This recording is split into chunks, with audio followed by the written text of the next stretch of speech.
This is now an Auracast enabled venue. It was so incredibly easy to set up. I did it myself. Bluetooth can now wander into these spaces and be able to deliver connectivity for assistive listening to everybody. A professional Auracast streamer can really cover the whole venue. With capabilities of making sure that nobody misses the action. No one would know you've had to activate anything. This means that people with hearing loss can sit wherever. This is not just for somebody like me with a hearing loss and using hearing aids.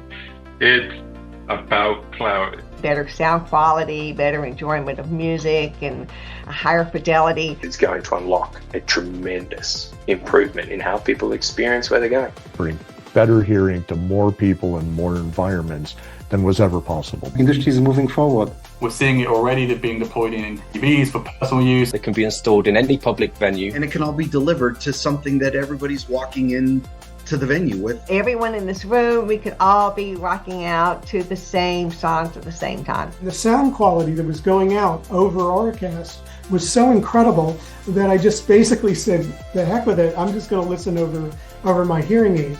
I cried at that concert because I was able to make out all of the nuances of that musical experience. We have already in our pipeline a number of sports arenas. I want it to be at the airport. I want it to be on the buses and trains. Auracast is the future.